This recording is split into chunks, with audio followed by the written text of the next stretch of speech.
तो स्वागत है आप लोगों का फिर से आज के एक और बेहतरीन वीडियो में। जैसा कि आप सभी लोग जानते हैं कि आप लोगों के लिए एसएससी एमटीएस का जो क्लास है वो क्लास स्टार्ट हो गया। ठीक है, हम जो है क्या कर रहे हैं, आपके लिए प्रत्येक दिन 2 क्लास लेके आ रहे हैं। एगो क्लास में आपका क्लास चल रहा है प्रैक्टिस सेट और एगो क्लास में चल रहा है टॉपिक वाइज। ठीक है, तो आपको क्या करना है, प्रत्येक दिन दोनों क्लास को करना है।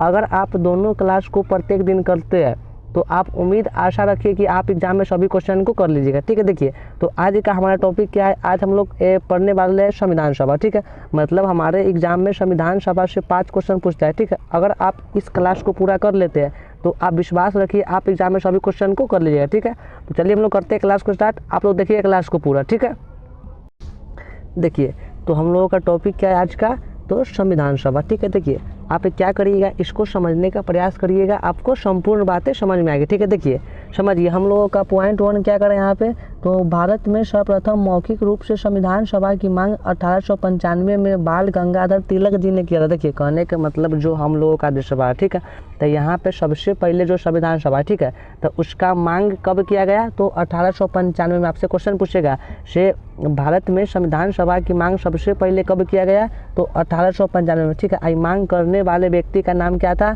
तो बाल गंगाधर तिलक। आपको क्या करना है, ये दोनों बातों को नोट करना है। ठीक है, आप एगो कलम और कॉपी लेके बैठिए। ठीक है, देखिए समझिए आगे। देखिए हम लोगों का नंबर 2 पॉइंट क्या करें यहाँ पे, तो वर्ष 1934 में लिखित रूप से संविधान सभा का विचार मानवेंद्र नाथ राय ने दिया। कहने का मतलब ना जो वर्ष 1934 में, ठीक है, एगो व्यक्ति उसका नाम क्या है, तो उसका नाम कहती है मानवेंद्र नाथ। ये क्या बोले थे से मतलब जो भारत का संविधान होगा कैसा होगा, तो लिखित रूप से होगा। ठीक है, तो आपको क्या करना है, ये वाला नाम को याद रखना है। ठीक है, देखिए अब नंबर 3 पॉइंट देखिए समझिए। देखिए आगे क्या करें यहाँ पे, तो जुलाई 1946 में कैबिनेट मिशन की संस्तुति पर भारतीय संविधान सभा का गठन किया। ठीक है, कहने का मतलब जुलाई 1946 में कैबिनेट मिशन क्या बोला से मतलब भारत का एगो संविधान रहना आवश्यक है। ठीक है, तो आपसे क्वेश्चन पूछेगा से मतलब भारत का संविधान जो है वो किस मिशन के द्वारा बनाया गया, तो कैबिनेट मिशन। क्या उसका नाम है, कैबिनेट मिशन। ठीक है, देखिए आगे समझिए क्या कर रहा है। संविधान सभा की कुल सदस्य संख्या 389 निर्धारित थी। कहने का मतलब जो संविधान सभा बना, ठीक है, तो इसमें कुल सदस्य की बात करें तो कितना था, 389। ठीक है, आपसे क्वेश्चन पूछेगा एग्जाम में, क्या पूछेगा, तो संविधान सभा में कुल कितना मेंबर था, तो 389। ठीक है, अब क्या कर रहा है, जिनमें 292 ब्रिटिश प्रांतों के प्रतिनिधि, मतलब इसमें ना 292 को था ब्रिटिश प्रांत का। ठीक है, उसके बाद 4 चीफ कमिश्नरी प्रांत के प्रतिनिधि और 93 देशी रियासतों के प्रतिनिधि। ठीक है, मतलब कहने के मतलब संविधान सभा में कुल कितना था मेंबर, तो 389 को। ठीक है, इसमें ब्रिटिश जो प्रतिनिधि था कितना था, तो ब्रिटिश का बात पूछेगा तो आपको क्या बोलना है, 292 को। ठीक है, कमिश्नरी कितना था, 4 को। ठीक है, उसके बाद देशी जो होता है रियासतों कितना था, 93 को। ठीक है, तो आपको ये तीनों बातों को नोट करना है। देखिए आगे समझिए, देखिए आगे क्या करें यहाँ पे समझिए, तो संविधान सभा की प्रथम बैठक 9 दिसंबर 1946 को संपन्न हुई। देखिए आपके एग्जाम में ये क्वेश्चन पूछ चुका है, क्या पूछेगा, तो संविधान सभा के जो प्रथम बैठक कब हुआ, तो आपको क्या याद रखना है, तो 9 दिसंबर 1946 को। ठीक है, उसके बाद इसकी अध्यक्षता डॉक्टर सच्चिदानंद सिन्हा ने की थी। करने के मतलब जो संविधान सभा का प्रथम बैठक हुआ। ठीक है, तो प्रथम बैठक होने के बाद जो इसका अध्यक्ष कौन बना, तो डॉक्टर सच्चिदानंद सिन्हा। आपसे क्वेश्चन पूछता है संविधान सभा के अस्थायी अध्यक्ष का नाम क्या है, तो उसका नाम है डॉक्टर सच्चिदानंद सिन्हा। ठीक है, आपको क्या करना है, दोनों बातों को नोट करना है। ठीक है, प्रथम बैठक बोलेगा कब बोलेंगे, तो 9 दिसंबर 1946 को। ठीक है, जो इसका जो अस्थायी अध्यक्ष कौन था, तो डॉक्टर सच्चिदानंद सिन्हा। ठीक है, देखिए आगे समझिए। देखिए हम लोगों का देखिए आगे पॉइंट क्या करें यहाँ पे, तो 11 दिसंबर 1946 की प्रथम बैठक में डॉक्टर राजेंद्र प्रसाद को संविधान सभा का अस्थायी अध्यक्ष चुना गया। ठीक, उसके बाद क्या हुआ, मतलब संविधान सभा का जो प्रथम बैठक कब हुआ, तो 9 दिसंबर 1946 को। ठीक है, प्रथम बैठक के 2 दिन बाद कब, तो 11 दिसंबर 1946 को फिर उसका बैठक हुआ। वो बैठक में जो डॉक्टर राजेंद्र प्रसाद थे, इसको क्या किया गया, तो बनाया गया संविधान सभा का अस्थायी अध्यक्ष। देखिए अगर आपसे अस्थायी अध्यक्ष का बात बोलेगा तो आपको क्या बोलना है, डॉक्टर राजेंद्र प्रसाद। ठीक है, आप बोलेगा अस्थायी तो डॉक्टर सच्चिदानंद सिन्हा। ठीक है, ये दोनों बातों को नोट करिएगा, ये बात को ध्यान रखिएगा। ठीक है, देखिए समझिए आगे। देखिए अब देखिए आगे यहाँ पे क्या करें, यहाँ पे तो 22 जुलाई 1947 को संविधान सभा ने राष्ट्र ध्वज को अपनाया था। कहने के मतलब जो हम लोगों का राष्ट्र ध्वज, ठीक है, तो हम लोगों का राष्ट्र ध्वज क्या है, तो तिरंगा, ठीक है। तो आपसे क्वेश्चन पूछेगा संविधान सभा जो है राष्ट्र ध्वज को कब अपनाया, तो 22 जुलाई 1947 को, ठीक है। 22 जुलाई 1947 को आपको ये बात को याद रखना है, ठीक है। देखिए आगे क्या कर रहा है, तो डॉक्टर भीमराव अंबेडकर की अध्यक्षता में 29 अगस्त 1947 को प्रारूप समिति का गठन किया, ठीक है। कहने का मतलब ना, ये प्रारूप समिति के अध्यक्ष के बात बोलेगा था, वो कौन था, डॉक्टर भीमराव अंबेडकर, ठीक है। आपसे क्वेश्चन पूछता है, ये क्वेश्चन पूछ चुका है, क्या पूछेगा, तो मतलब जो संविधान सभा के प्रारूप समिति का अध्यक्ष कौन है, तो डॉक्टर भीमराव अंबेडकर, ठीक है। ये बात को नोट करिए। आगे क्या कर रहा है, देखिए इस समिति में कुल सदस्यों की संख्या 7 थी, मतलब जो प्रारूप समिति का गठन किया गया, ठीक है। तो इसमें कुल सदस्य की बात करें तो कितना था, 7 हो, कितना था, 7 हो, ठीक है। देखिए आगे समझिए, देखिए अब आगे यहाँ पे क्या करें, यहाँ पे तो VN राव ने संविधान सभा के संवैधानिक सलाहकार थे, ठीक है। देखिए कहने के मतलब जो संविधान सभा के संवैधानिक सलाहकार कौन थे, तो VN राव, क्या उसका नाम है, तो वो व्यक्ति का नाम क्या है, यहाँ पे देखिए आप लोग, तो उसका नाम है VN राव, क्या उसका नाम है, VN राव। आपसे एग्जाम में क्वेश्चन पूछेगा, क्या पूछेगा, तो संविधान सभा के संवैधानिक सलाहकार कौन है, तो VN राव, ठीक है, VN राव।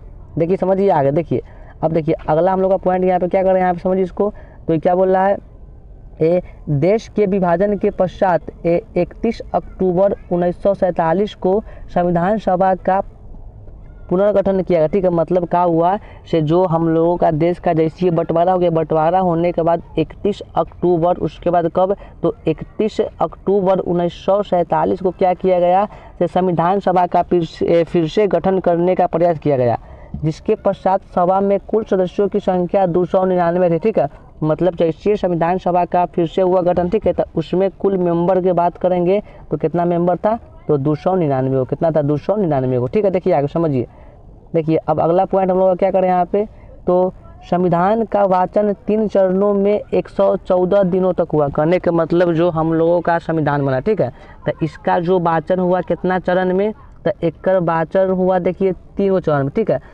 3 चरण में होने के बाद कितना दिन तक हुआ, तो 114, ठीक है। तो आपको क्या करना है, ये दोनों बातों को याद करना है, ठीक है। क्वेश्चन पूछेगा संविधान का वाचन कितना दिन में हुआ, तो 3 चरण में हुआ, ठीक है। कितना दिन में, तो 114 दिन में। ये दोनों बातों को नोट करिए। देखिए आगे समझिए, देखिए अब अगला पॉइंट हम लोग क्या करें यहाँ पे, तो संविधान सभा में कुल महिला सदस्य की संख्या 15 थी। देखिए आपसे क्वेश्चन पूछेगा, क्या पूछेगा, मतलब जो संविधान सभा है, ठीक है, तो इसमें महिला सदस्य की संख्या कितना था, तो 15, ठीक है, कितना था, 15 को। देखिए हम यहाँ पे गोल कर दिए, आप समझ लीजिएगा, ठीक है। मतलब संविधान सभा में जब भी महिला सदस्य की बात करेगा तो कितना था, 15 को, ठीक है। देखिए आगे क्या कर रहा है, क्या करा है, तो 26 नवंबर 1949 को भारतीय संविधान अंगीकार किया गया तथा 26 जनवरी 1950 को पूर्ण रूप से लागू किया गया। कहने का मतलब ना, जो हम लोगों का देश है, ठीक है, तो एक संविधान जो है ना, 26 नवंबर 1949 को अंगीकार मतलब पूर्ण रूप से तैयार हुआ, ठीक है। तैयार होने के बाद उसके मतलब 26 जनवरी 1950 को पूर्ण रूप से लागू। आपसे क्वेश्चन पूछता है, क्या पूछेगा, मतलब संविधान जो है भारत का लागू कब हुआ, तो आपको याद क्या रखना है, 26 जनवरी 1950 को, ठीक है। आई बन के तैयार किया हो गया, तो 26 नवंबर 1949, ठीक है। मतलब पूर्ण रूप से लागू बोलेगा तो क्या बोलेंगे, 1950। तैयार हुआ कब, तो 26 नवंबर 1949 को। दोनों बातों को नोट करिए। देखिए आगे समझिए क्या करें यहाँ पे, देखिए अब देखिए यहाँ पे क्या कर रहा है विशेष में, तो वर्ष 2015 से 26 नवंबर को संविधान दिवस के रूप में मनाया जाता है। देखिए आपसे ई वाला क्वेश्चन पूछेगा, क्या पूछेगा, से मतलब जो हम लोग जो है, ठीक है, मतलब संविधान दिवस कब मनाते हैं, तो इसको मनाते हैं 26 नवंबर। कब मनाते हैं इसको, तो 26 नवंबर को, ठीक है। आपसे क्वेश्चन पूछता है एग्जाम में, से संविधान दिवस कब मनाया जाता है, तो 26 नवंबर। आपको ये बात को याद रखना है, ठीक है। देखिए समझिए आगे, देखिए अब आगे यहाँ पे क्या कर रहा है, तो संविधान निर्माण की प्रक्रिया में कुल 2 वर्ष 11 माह 18 दिन का समय लगा, ठीक है। मतलब जैसे संविधान का निर्माण हुआ, तो आपसे एग्जाम में क्वेश्चन बहुत पूछता है, क्या पूछेगा, तो संविधान को बनने में कुल कितना समय लगा, तो 2 वर्ष 11 माह 18 दिन, ठीक है। आपको ये बात को नोट करना है। देखिए क्या कर रहा है, मूल संविधान में 22 भाग 395 अनुच्छेद और 8 अनुसूचियाँ थी। देखिए मतलब जो मूल संविधान बना, ठीक है, तो उसमें भाग के बात करेंगे तो कितना भाग है, तो भाग है कितना बताइए आप लोग, तो इसमें भाग है 22 गो, ठीक है। अनुच्छेद कितना है 395 को, ठीक है। उसके बाद कितना अनुसूची है 8 को। आपको क्या करना है, ये तीनों बात को याद रखना है, इससे क्वेश्चन आता है, ठीक है। भाग पूछेगा 22 को, अनुच्छेद पूछेगा 395 को, और कितना अनुसूची है तो 8 को। देखिए आगे समझिए क्या करा है। आगे क्या करें यहाँ पे, तो वर्तमान में अनुसूची की संख्या बढ़कर 12 हो, ठीक है। मतलब पहले था अनुसूची 8 को, अब कितना हो गया, तो हो गया 12 को, ठीक है। समझिए आगे, देखिए यहाँ पे समझिए इसको आगे। देखिए अब यहाँ पे आगे क्या करा, समझिए इसको, देखते हैं यहाँ पे। चलिए देखिए, अगर मान लीजिए आप समझ लीजिए कि आपसे और क्वेश्चन पूछेगा, देखिए यहाँ पे ये तो हो गया दूसरा, इसको समझते हैं, ठीक है। देखिए इसको अब यहाँ से है, देखिए अब यहाँ पे क्या लिखा हुआ है, देखिए आपको क्या करना है, ये जो टेबल है इसको याद करना है, ठीक है। क्या करना है, तो प्रारूप समिति के अध्यक्ष, देखिए मतलब जो प्रारूप समिति के अध्यक्ष पहले कौन बने, तो डॉक्टर भीमराव अंबेडकर।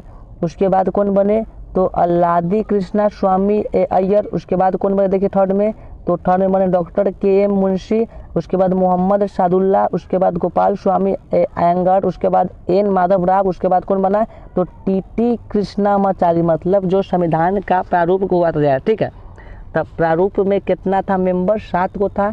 और 7 मेंबर के नाम देखिए, सुनिए। सबसे पहले का नाम क्या है, तो उसका नाम है डॉक्टर भीमराव अंबेडकर, जो प्रारूप समिति का अध्यक्ष था, ठीक है। नंबर 2 का नाम क्या है, तो अल्लादी कृष्णा स्वामी अय्यर। उसके बाद क्या नाम है, तो डॉक्टर के.एम. मुंशी, ठीक है। उसके बाद देखिए आगे, ये आगे क्या करा यहाँ पे, तो मोहम्मद सादुल्ला। उसके बाद गोपाल स्वामी अयंगर। उसके बाद 6 नंबर क्या करा है, तो एन माधव राव, बी.एल. मित्र की जगह, ठीक है। मतलब पहले था बी.एल. मित्र, तो ओकरा जगह पर कौन आ गया, तो एम माधव राव। आपसे क्वेश्चन पूछेगा कि संविधान के प्रारूप में बी.एल. मित्र की जगह पर कौन आ गया, तो एन माधव राव, ठीक है। देखिए आगे समझिए, देखिए 7वां व्यक्ति कौन था, तो टी.टी. कृष्णामाचारी।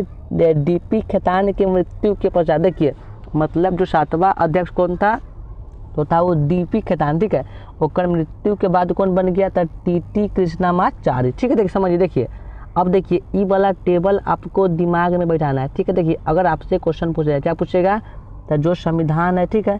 तो जो संविधान है ना, ठीक है, तो संविधान के अगर पूछेगा संघ समिति का अध्यक्ष, ठीक है। तो संघ समिति के अध्यक्ष कौन है, तो इसका नाम है पंडित जवाहरलाल नेहरू। आपसे क्वेश्चन पूछेगा, क्या पूछेगा, संविधान में संघ समिति का अध्यक्ष कौन है, तो पंडित जवाहरलाल नेहरू, ठीक है। देखिए आगे क्या करा यहाँ पे, तो करा करती, देखिए ये संघ शक्ति सब। देखिए अगर संघ शक्ति पूछेगा तो इसका नाम क्या है, इसका नाम है पंडित जवाहरलाल नेहरू, ठीक है। देखिए मतलब संघ संविधान पूछेगा फिर भी, या संघ शक्ति पूछेगा फिर भी, दोनों का नाम क्या है, तो दोनों का नाम कहती है तो पंडित जवाहरलाल नेहरू। ये बात को नोट कर लीजिएगा। देखिए आगे समझिए, देखिए अगर आपसे क्वेश्चन पूछ दिया करती मतलब जो संविधान था, ठीक है, तो उसमें जो संचालन समिति के अध्यक्ष कौन था, तो संचालन समिति के अध्यक्ष के नाम क्या था, तो उसका नाम था डॉक्टर राजेंद्र प्रसाद, ठीक है। आपसे क्वेश्चन पूछेगा संविधान के संचालन समिति के अध्यक्ष कौन थे, तो डॉक्टर राजेंद्र प्रसाद।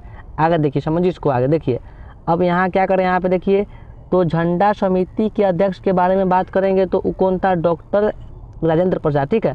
मतलब झंडा समिति उसके बाद संचालन समिति दोनों के नाम क्या था, तो दोनों थे डॉक्टर राजेंद्र प्रसाद। आगे देखिए समझिए, अब क्या करें यहाँ पे, तो ई करा करती ए प्रारूप समिति, ठीक है। तो प्रारूप समिति के अध्यक्ष कौन थे, इसका नाम क्या था, तो डॉक्टर भीमराव अंबेडकर। आपसे क्वेश्चन पूछता है संविधान सभा के प्रारूप समिति के अध्यक्ष कौन थे, तो डॉक्टर भीमराव अंबेडकर। देखिए आगे, अब आगे क्या कर रहा है, तो प्रांतीय संविधान समिति, मतलब आपके एग्जाम में समिति से 2 क्वेश्चन पूछेगा, ठीक है।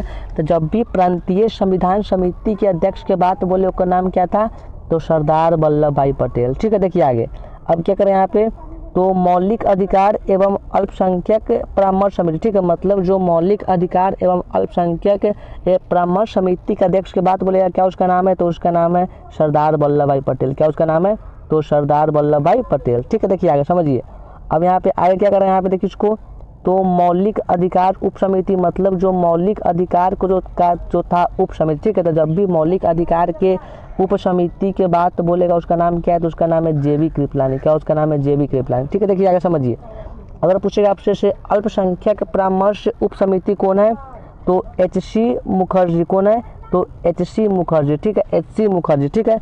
तो आपके एग्जाम में संविधान सभा से इतना ही क्वेश्चन आएगा, ठीक है। अगर आप इतना बात को याद रखते हैं तो आप उम्मीद आशा रखिए कि आप एग्जाम में सभी क्वेश्चन को कर लीजिएगा, ठीक है। तो उम्मीद करते हैं कि हमारी सारी बातें आप लोगों को समझ में आ गई होगी, ठीक है। तो अगर आप लोगों को सेशन अच्छा लगा होगा तो लाइक करिएगा, ठीक है। और अगर चाह रहे हैं कि आपकी SSC MTS की तैयारी टॉपिक वाइज हो जाए और आपको प्रैक्टिस सेट भी मिल जाए तो आप इस चैनल को सब्सक्राइब करके रख लीजिए, ठीक है। तो चलिए हम लोग करते हैं क्लास को समाप्त, ठीक है। सभी को नमस्कार, धन्यवाद।